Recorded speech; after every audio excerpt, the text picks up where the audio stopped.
Hello, everyone. My name is Deb Taylor, and I want to welcome you to our virtual college exploration for all Ohio students. It is being sponsored by the Ohio Association of College Admission Counseling and StriveScan. I want to go through a few housekeeping items this evening. And first, I do want to say thank you for joining us. You can use the Q&A button on your screen to type in questions for our presenters. Your cameras and your audio are off, so our presenters cannot see you or hear you. This is just one of many sessions that are being hosted, so please check out the full schedule at oacac.org. This evening's session is being recorded, and it will be available in about a week at the same website, oacac.org. At this time, I would like to turn it over to our presenter. Thank you. Hi, everyone. My name's Rebecca. I'm going to share a presentation with you with a few of our students tonight.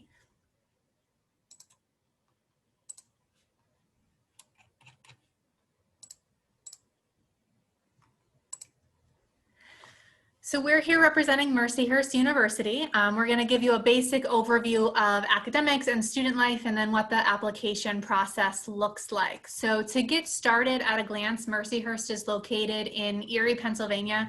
We're a 75-acre residential campus. You can see an aerial view of what campus looks like on the right there. To give you a reference point, we're about an hour and a half from Cleveland, about 3.5 hours from Columbus and Toledo. We're a small private Catholic liberal arts university founded in 1926 by the Sisters of Mercy. I will say there's no requirement as far as being Catholic to attend. We are open and welcoming of all faiths on campus. We have about 3,100 undergraduate students and about a 14-to-1 student to faculty ratio. So large enough where you have a ton of opportunities, but small enough where you get to know your faculty and your peers on an individual basis. We have students who come from 43 states and 54 countries, though I will say the majority of those are coming from Pennsylvania, New York, and Ohio. So a lot along that Great Lake area along Lake Erie. Today, Mercyhurst looks like 2,500 undergraduate students. Those are in 4-year programs. We have about 550 associate degree seeking students. So those students are in 2-year programs, and then about 300 master's degree seeking students. I will say the majority of the information in the presentation tonight is going to focus, especially on the academic side, on those traditional 4-year programs. If anyone does have questions on those 2-year programs or on those master's programs, we'll do our best to answer them or follow up with you with the specific answer after the session. As far as those 4-year academic programs go, when you add up majors, minors, pre-professional programs, 4+1 graduate degrees, there's over 100 different areas of study that students can choose from while they're carving that path on campus. We have some standout programs that we draw students from all over, things like intelligence studies, cybersecurity, criminal justice, fashion merchandising, graphic design, dance and music education. We do have a full suite of liberal arts programs as well, though, so those are by no means the only majors that we have on campus. You can see the full list of majors and specific information on all of them at mercyhurst.edu/academics. We also help students get off campus to study. We have a lot of study abroad opportunities. About 1 in 4 of our students study abroad at some point during their time on campus. We do have a Mercyhurst campus in Dungarvan, Ireland, and we also do other study abroad trips and programs with students as well. So if that's something that you're very interested in doing, a lot of ways to be able to do that on our campus.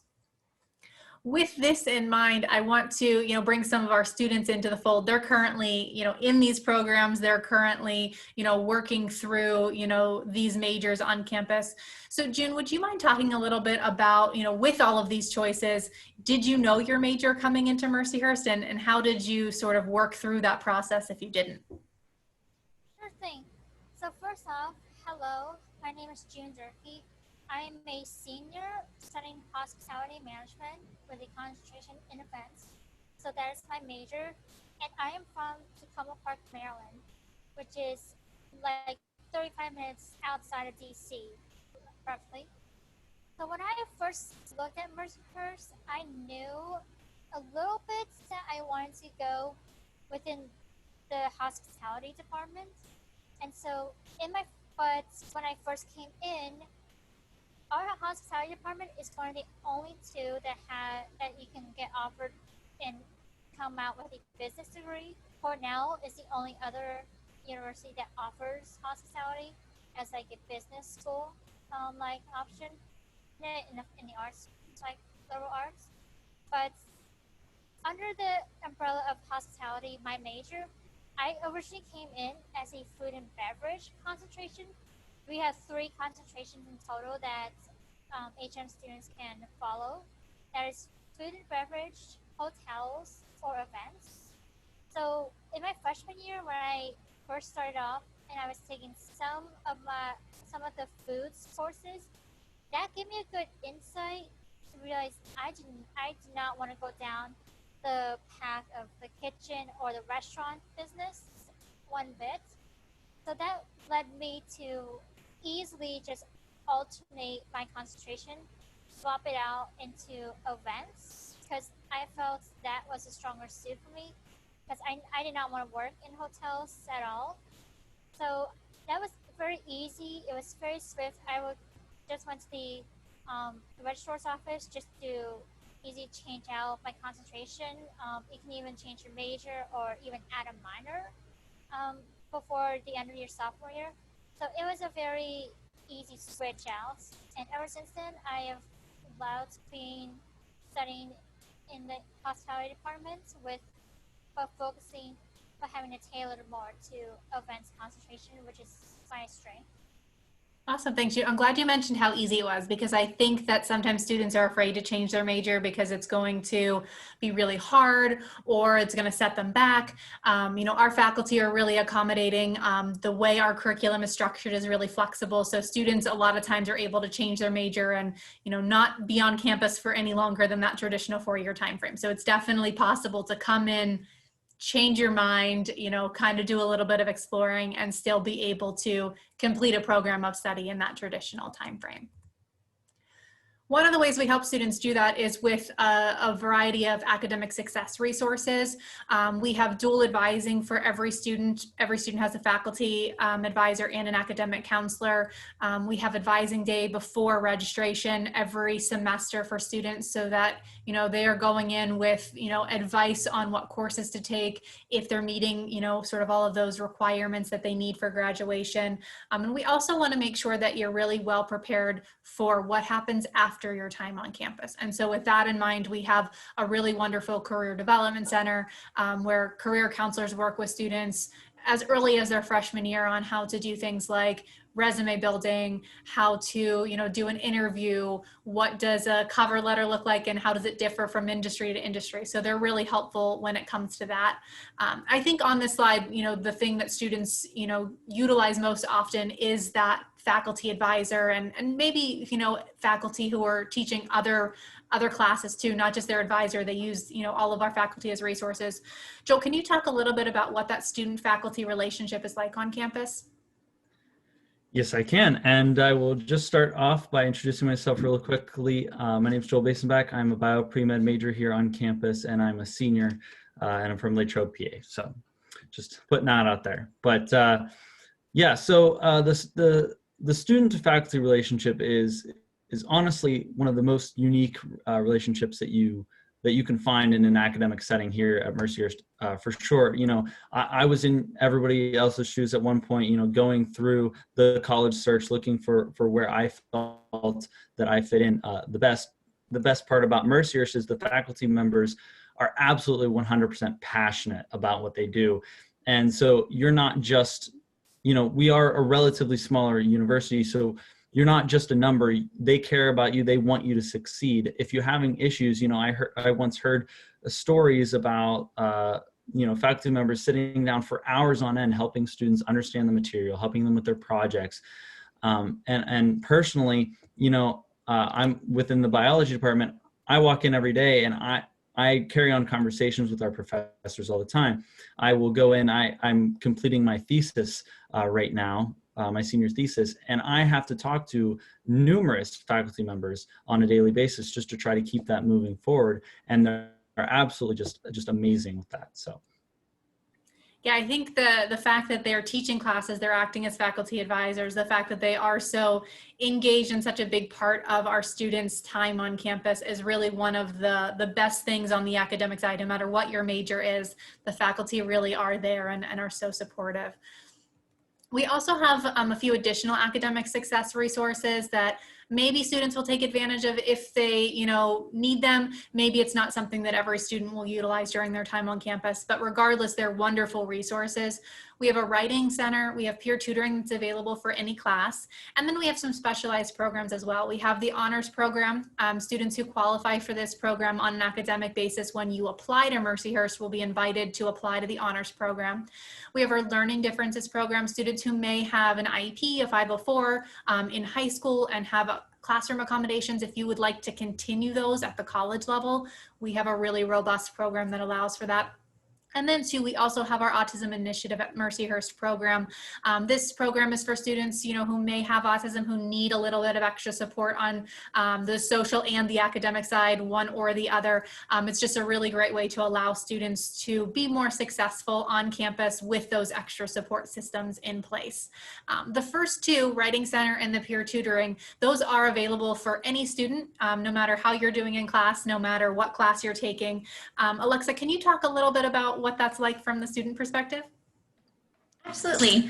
Hi guys, so my name is Alexa Karner. I'm a junior here at Mercyhurst. My major is public health, and I'm also from Maryland. I'm from a little bit outside of Baltimore. But the Writing Center and the peer tutoring are absolutely amazing here on campus. They're both completely free for students. They're actually student run. So peer tutoring is going to be a student who has taken the class before. They've done exactly what you're doing. They've been successful, and they can kind of sit down and help work those problems out with you. The Writing Center is great as well. If you're writing a paper or something, maybe you just want it run through, a little bit of extra help, you can send it in or go meet with them in person. They're more than willing to run it over with you. I'm a junior. I have been there multiple times over my years here. There's absolutely no embarrassment or anything. They're always there to help you succeed.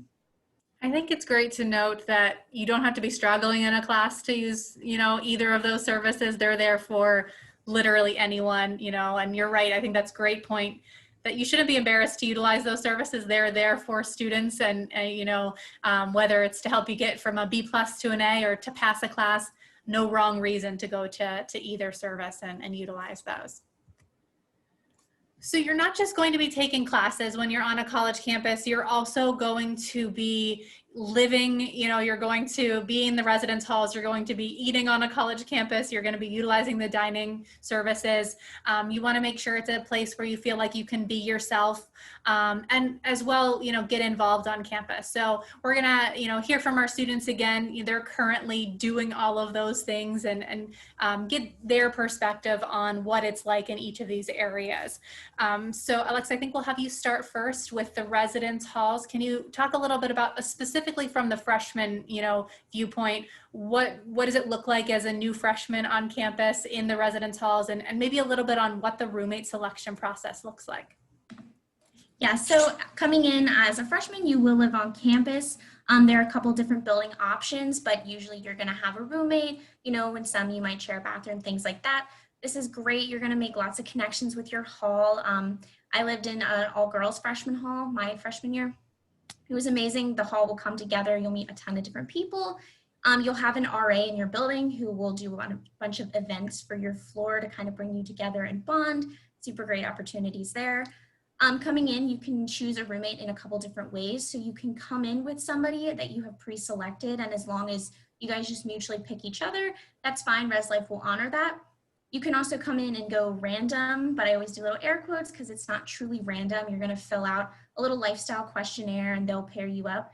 This is what I personally did and a bunch of my friends have done, and it's absolutely amazing. Res Life does a great job. They truly work to make sure you're going to find somebody who you get along with. The person I live with freshman year is still one of my best friends here on campus. So again, don't be scared. It's not truly random, but you'll find a great roommate that way. Yeah, I think that sometimes we have students who even know friends that are coming and they decide to, do the random selection because they want to expand the friend circle and, kind of they live in different rooms and they can get together when they're on campus, but they meet new people by having new roommates. And then, you know, Alexa mentioned that she has had the same roommate for the last few years. After your freshman year, you know, you guys decide during the year who you're going to live with. The residence life philosophy is really developmental on campus. So you start in a traditional residence hall that's a little bit more supportive, sort of like the one you see on screen here. And then by the time you get to, you know, junior and senior year, you're living in full apartments on campus. So you really don't feel like you're living in a traditional residence hall all 4 years, but you are getting that support when you need it, especially your first couple of years, which I think is really helpful to the student success on campus. Joe, can you talk a little bit about dining on campus? That's, I think, the, you know, next big thing after where am I gonna live? What am I gonna eat is the next, you know, big question. So if you want to touch on just some of the options that we have for students, I know there's a lot when it comes to dining.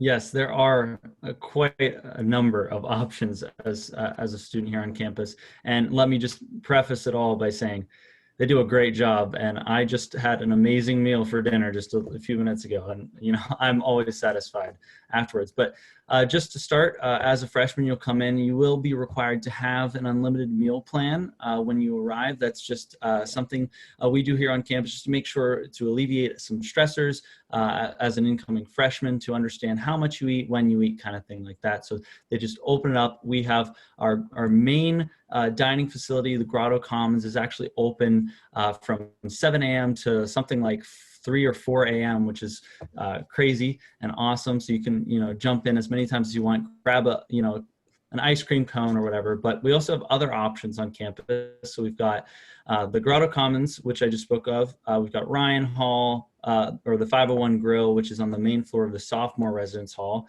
And then we've got, you know, a convenience store called the Anchor Express. We've got the Laker Inn, we've got the Roost. We've got a lot of options. Some are geared more towards upperclassmen, but it really is an amazing time. You know, go out, sit down with some friends, have a good time, sit for almost an hour or longer. You can go there, study. There are places that you can set up your computer, plug in, eat while you're studying and all that. It really is great. We've got different stations all throughout the Grotto Commons, try to give a variety. You see right there, the largest photo is actually of Bravissimo, our multicultural dish of the day. And there's, you know, there's even one of our favorite locations is the Clean Plate, which is an allergen-free zone. And any dietary restrictions, you can let them know of them, and they'll try to the best of their ability to accommodate you whatsoever. So, what's your favorite meal on campus, Joel? My favorite meal on campus. Well, I will say I frequent the grill a lot because I do like getting hamburger, but my favorite meal has got to be, it just happened actually, the General Tso's Chinese meal is definitely my favorite. Yeah, they'll do like themed days in Grotto Commons, and it was a lot of Chinese food the other day that they had, yesterday maybe. So it's cool. They try to do fun things. It's not all typical, you know, cafeteria food. They do a good job of changing it up, mixing it up, which is really great for students. I had mentioned too, you want to make sure that you find a place that, you know, you feel like you can be yourself. If you are, you know, safe and happy on a college campus, you're much more likely to be, you know, successful while you are, you know, doing, you know, those classes while you're getting involved outside the classroom. June, can you just touch a little bit on some of the things that we have on campus to ensure students' safety and wellness?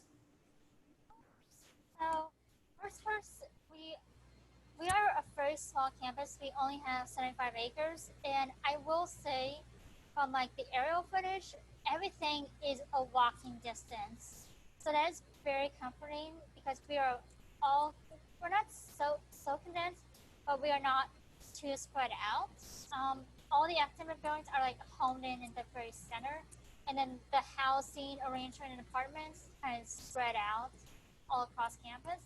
But safety-wise, I have felt completely safe. We have the police department.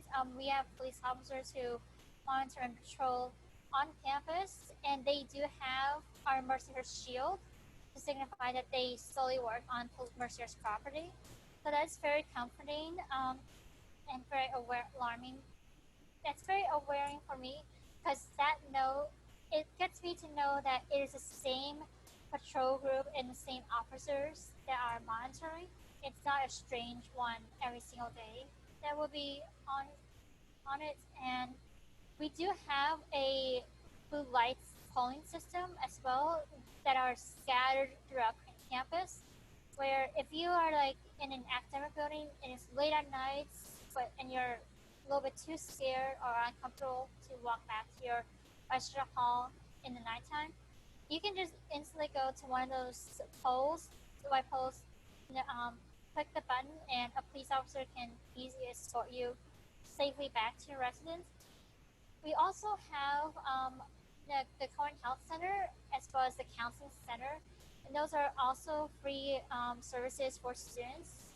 For if you don't feel well, if you need like a good prescription, or if you are just mentally stressed and need to like talk about stuff in a private setting, the Cohen Health Center and the Counseling Center services are always there to make sure everyone is staying healthy, not just physically, but also mentally throughout your years at Mercyhurst.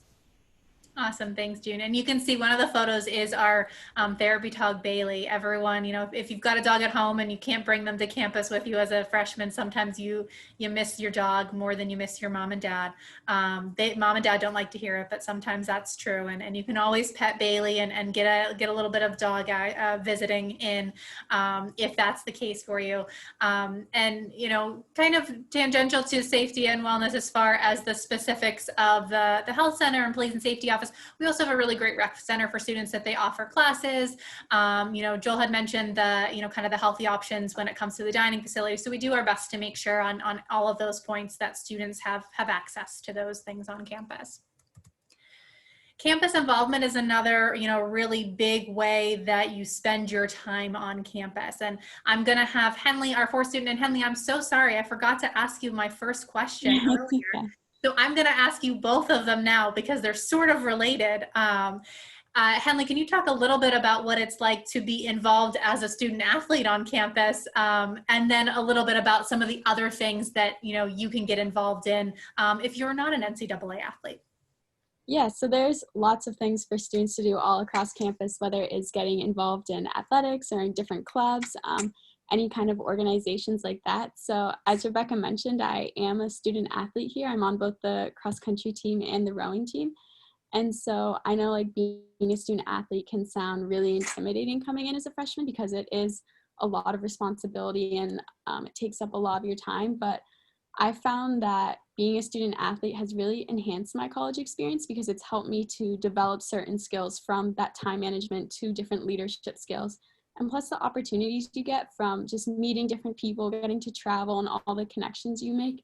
I think that being a student athlete has made my college experience so much better than I could have ever imagined. And it's been so worthwhile, even if it is early mornings or takes up some of your study time. It really helps you learn again how to get that time management and how to push yourself because you want to be successful both in the classroom and on the field. So you really learn how to manage your different responsibilities. However, like Rebecca mentioned, there's also a bunch of other things you can do besides athletics, such as clubs. We have over 90 different organizations on campus for students to get involved in, and some of those might be like academic honor societies for your classes. Or there's also fun clubs though, whether it's like Frisbee club or yoga club, gaming club. There's a bunch of different clubs and there's pretty much anything that, well, we like to say that since there's so many, we hope that there's something that you're interested in can join. However, if there's absolutely no clubs that you like but you want to get involved still, it's really easy to start your own. You just need to get a small group of friends and a faculty advisor, and then you can go to our student government and they'll give you a stipend so you can have your own club. And then boom, you can pretty much do whatever you want to do around campus. But there's also a bunch of other events that go along on campus for students to get involved in, such as our SAC and MAC events. So those are Student Activities Council and our Multicultural Activities Council, and they kind of work with our student government to help plan events for students. And they're really good about putting things on every weekend. So every Friday, Saturday, you can count on something going on so that you have something different to do besides doing your traditional off-campus activity or just hanging around in your room all day. They're really like fun too and a great way to meet new people, especially as freshmen. So like they'll do on-campus events. They've done Animal Invasion where they bring in like animals from the Erie Zoo and you can kind of hang out with bunnies or snakes, just take your pick, whatever's a stress reliever. They've done movie nights and brought in gourmet popcorn. not gonna lie, I kind of just go for the popcorn and dip because I love popcorn. But they also do off-campus events. So they go to Splash Lagoon, which is an indoor water park here, and let students go hang out there overnight. And one of our most popular is actually Target After Hours, where they give students a $10 to $15 gift card to Target and ship them up to Target once it closes and kind of just let them run wild throughout the store, which is basically every college student's dream. And all of these events are free too. You don't have to pay, just the off-campus ones are first come, first serve for rides and things like that. But basically there's always something to do around Mercyhurst, which is really fun because then you get to see just different aspects of Mercyhurst and you get to meet all these different people and just do things you would have never imagined doing before. Henley, how do students, especially freshmen, find out about all of these ways to get involved on campus? So usually there'll be flyers around campus. You can look at bulletin boards with within different buildings where MSG and like SAC and MAC, like I mentioned, will pretty much have flyers up for the events going on that weekend. They also give you a magnet at the beginning of the year, some kind of calendar that lets you know what they have planned out for this semester. But we also have our Mercyhurst Hub, which you can go on to every day, where if you just log on, it gives you pretty much all the events that's going on throughout Mercyhurst throughout the week, whether it is some kind of varsity game or some kind of club event. Those are great ways. And if you do sign up for clubs, then you also get like weekly emails that kind of alert you for what's going on for the week, what you can get involved in. There's just a bunch of different ways from, seeing things in person or hearing online about what's going on. Awesome, thank you. So all of that sounds wonderful. I'm sure you're all wondering now how you become a Mercyhurst Laker, and that starts with the admissions and financial aid process. I'll give our students a break now and chat with you about how to apply and sort of what that financial aid process looks like. The application requirements are pretty straightforward. We're a rolling admission school, which means that we don't have a deadline through the process. It also means we don't have any early action or early decision. All of our admissions decisions are considered regular decision, which means when you're accepted, there's no binding, decision that you've been accepted into. You still have, the choice to go to, any of the schools that you're looking at, although we obviously hope that Mercyhurst ends up being your choice.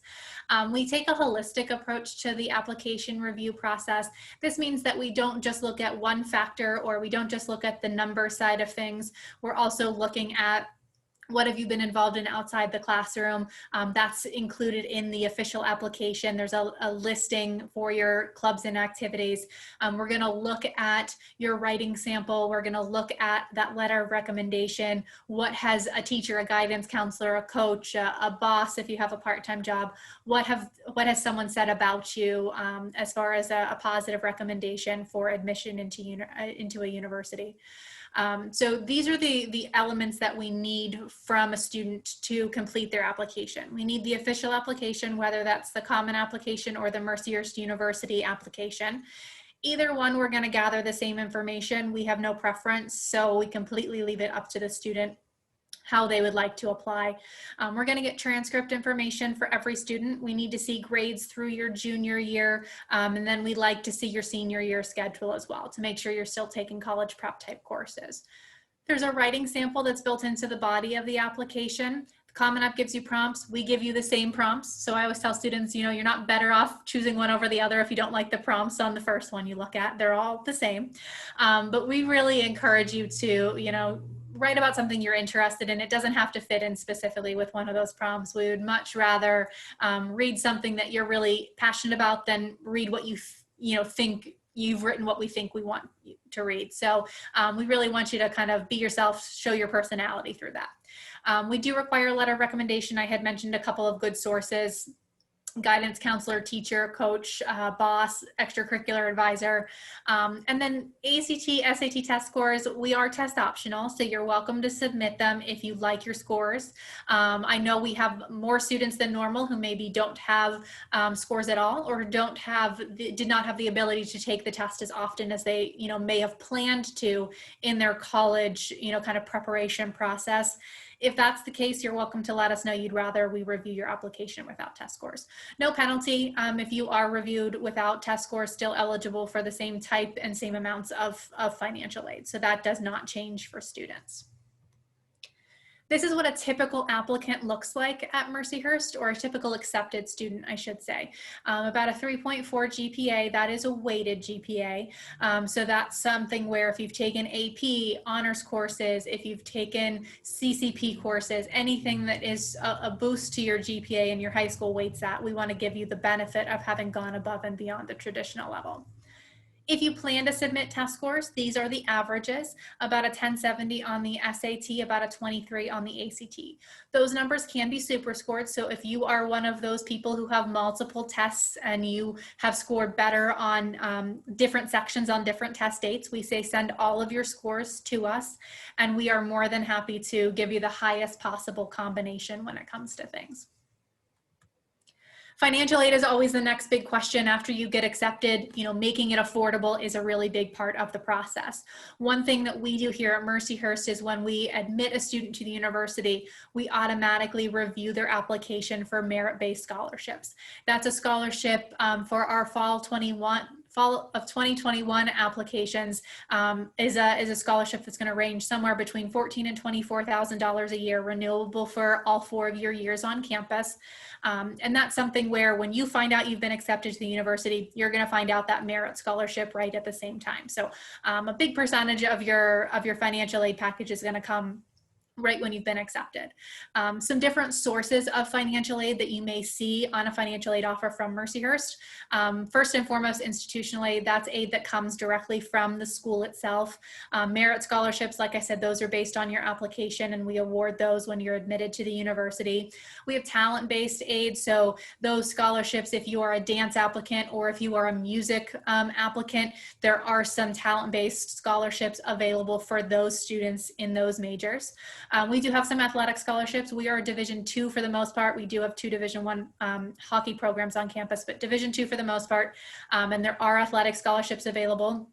Coaches make those determinations, but we do have a number of students who receive athletic aid on their financial aid offer. And then we have need-based scholarships and grants. You can see a little asterisk there. FAFSA is required for those, and it's FAFSA Day. I don't know how we got to October, but those scholarships are awarded for students who demonstrate financial need on the FAFSA when they submit it to Mercyhurst. We also are going to make sure we're awarding students any federal loans that they're eligible for, any federal grants that they're eligible for, as well as federal work study. So by the time you get through a financial aid package, that sticker price that might have looked really intimidating does not look so whenever you get down to that net price. We are also fortunate at Mercyhurst that we work with you the whole way through the process. So we not only work with you in that first kind of search, do I want to apply to a school, through the application review process, and then we also work with you through financial aid. So you'll have one point of contact that you know you'll be able to reach out to and ask questions as you're sort of working through that process. We know it's a big decision and it's a hard decision to make, and we want to try to make it as easy as possible for students. I had mentioned the free application for federal student aid, FAFSA. Can start that today if you're a senior in high school. FAFSA.gov, you know, they kind of walk you through everything. The website's nice and easy to use. If anyone's kind of taking notes and jotting things down tonight, Mercyhurst FAFSA code's on the screen there. Easy to search by school name as well as you're sort of adding schools to your list. To kind of wrap up our PowerPoint part of the presentation, these are some reasons why we in the admissions office think Mercyhurst is really unique. But instead of going through them all myself, I think instead I'm going to ask each of our students to give us sort of the reason, the top reason why they chose Mercyhurst. So June, can we start with you? Why did you pick Mercyhurst? What drew me and my parents to look at Mercyhurst and why Hurst is home to me is the hospitality department is like top notch, but also the AIM department, which is a specialized program for students who have autism or have like special needs and need a little extra push and supports in college. Once I did not mind disclosing that I am one of those students in the AIM program. That stands for the Autism Initiative at Mercyhurst, that is like one of a kind. That's why Mercyhurst is so unique. But that program solidified my reason of why. I want to attend Mercyhurst because without the AIM score from the AIM staff that I've been receiving, I do not think I would survive or thrive on any other college campus other than Mercyhurst. Thanks, June, and we're glad you're on our campus. You're wonderful. Joel, why did you choose Mercyhurst? Well, you see, I could give you the very cheesy reason, which was the sun was setting over St. Luke's, and but the real reason was the people, and I'm sure you're going to hear that multiple times, and you've probably already heard it multiple times during this presentation. It's just the people are just amazing here on campus, whether it's the faculty or the students. You know, sometimes I joke around, it's like, yeah, it's a small campus, but you can hide if you want to. But generally speaking, you know a lot of people, and all of the students on campus, I have, the utmost respect for, and how they respect me the same. And you go through your days and you feel happy and comfortable. And like June said, Hearst is home for us, and it's not just a motto, it's our life. So. Thanks, Joel. Henley, how about you? Why did you choose Mercyhurst? Yeah, mine might echo Joel's a bit, but I also chose Mercyhurst just because of that family atmosphere, because Mercyhurst is so supportive, like Joel said, whether it's the faculty or other students or just staff around campus. Everyone's always so friendly. Like, I love that every time I walk across campus, I'm pretty much guaranteed to see someone I know, and I get that friendly wave and a smile, and it just makes your day more than you realize. And also, like you said, it is small enough that you know a lot of people, but it's also just large enough that there's also a lot of people you don't know. So you still get that experience of kind of just, I don't know, just kind of like being there and trying to like meet new people. So I just love that I get to know my professors more personally, which makes class more enjoyable, because then you can talk to them more on a one-on-one level and really feel more comfortable going in to see them in office hours and emailing them all the time. So I just love how connected everyone feels on Mercyhurst and supportive, really. Awesome. Thanks, Henley. And Alexa, I know it's hard to back clean up, but why did you choose Mercyhurst? Yeah, I'm just laughing because I'm going to say again, the people. And I know it sounds like we're just saying that to say it, but it's because it is so true. I absolutely have found the best friends here. The community is amazing. The professors are great. I love my program. Being a smaller campus, like they said, you're going to have the opportunities to meet a bunch of people, but you're also going to have great opportunities to get involved. Coming out of high school, I would have never told you that I would be involved in so many things on campus, and here I am as a junior, involved in too many things.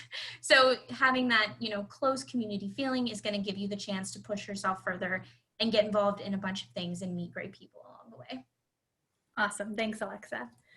Before I pull down our PowerPoint and check to see if there were any questions that didn't get answered during the session, I do want to leave this contact information slide up for just a moment. We have 3 counselors that you may interact with on campus. Myself, I do work with all of our traditional students from the state of Ohio. So anyone who is just starting out with the process or looking to apply this year, please jot down my contact information. I'm always happy to be a resource for you. If you are a student who's looking to apply to our dance or our music program, Nina Campbell works with all of those students. So if that fits you as far as that student population type, jot down her contact information. She is always happy to answer questions. And then lastly, Holly Dietrich works with all of our NCAA student athletes. So if you are someone who is a recruited student athlete or looking to connect with the coach as you're sort of working through the admissions process, Holly is going to be your go-to admissions contact for that. So I wanted to give everyone a moment to just jot that contact information down. While you're doing that, I also want to say we are offering a variety of virtual or in-person opportunities to interact with us again this fall. You can check those all out at mercyhurst.edu/visit. As far as the in-person events, those are individual tours. Any group event, that's going to be virtual this fall, but we're happy to see students and interact with you in any way, really, anything that you need, any questions that you have. We're happy to make sure we get those answered so that you're able to make a well-informed decision. So I'm going to pull my PowerPoint down. We'll check to see if we have any questions for myself or the students before we wrap up tonight.